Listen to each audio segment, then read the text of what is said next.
கிறிஸ்துவுக்கள் பிரியமான செல்ல குழந்தைகளுக்கு அன்பின் நல்வாழ்த்துக்கள். இன்னைக்கு ஆகஸ்ட் மாதம் 19ஆம் நாள்.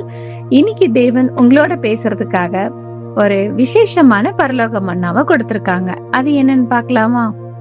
118ஆம் சங்கீதம் 24ஆம் வசனம். இது கர்த்தர் உண்டு பண்ணின நாள், இதிலே களி கூர்ந்து மகிழ கடவோம். அன்பு குழந்தைகளே, இந்த மன்னாவுக்கான விளக்கத்தையும் நம்ம இப்ப பார்க்கலாம். நம்முடைய வாழ்க்கையில கிடைக்கிற ஒவ்வொரு நாளுமே தேவன் நமக்கு கொடுத்த ஒரு பியூட்டிஃபுல் கிஃப்ட். நம்முடைய ரெகுலர் லைஃப்ல தேவன் நமக்கு அனுமதிக்கிற சிச்சுவேஷன்ஸ் அண்ட் எக்ஸ்பீரியன்ஸ் மூலமா நமக்கு நல்ல நல்ல லெசன்ஸ கத்துக்க தேவன் நமக்கு சான்ஸ் தர்றாரு. அதுக்காக நாம டெய்லியும் அவருக்கு தேங்க்ஸ் பண்ணணும். ஏன்னா தேவன் நமக்கு அனுமதிக்கிற இந்த நல்ல பாடங்கள் மூலமா மட்டும்தான் நம்மால எல்லா சிச்சுவேஷன்ஸையும் ஓவர் கம் பண்ணி உண்மையான மகிழ்ச்சியை பெற முடியும். நமக்கு வர்ற இன்பங்கள் துன்பங்கள் எல்லாமே தேவனுடைய கையிலிருந்து வரும் பாடங்களா ஏத்துக்கிட்டு ஒவ்வொரு நாளையும் நன்றியோடு மகிழ்ச்சியா கடப்பதே ஒரு நல்ல தேவ பிள்ளைக்கு அழகா இருக்கு. எனவே குழந்தைகளே, ஒரு நாள் கூட நாம சோம்பலாகவோ அல்லது கவலையோட இருக்க கூடாது.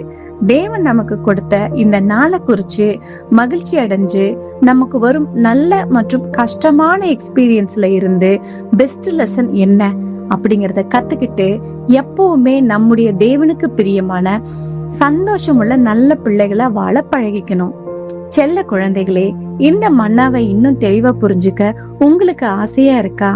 உங்க பைபிளை எடுத்து ஆதியாகமம் 1ஆம் அதிகாரம் 3 முதல் 5 வசனம் வரை வாசிச்சு பாருங்க.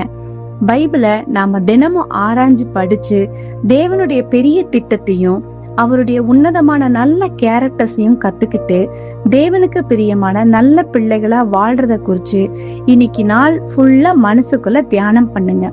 ஓகே குட்டீஸ், இன்னைக்கு இந்த மன்னாவோட சந்தோஷமாயிருங்க. இன்னைக்கு நைட் ஒரு சூப்பரான வேதாகம கதையோட நம்ம சந்திக்கலாம். எப்பவுமே தேவனுக்கும் கிறிஸ்துவுக்கும் பிடிச்ச சமத்து பிள்ளைகளா இருங்க. God bless you. Bye.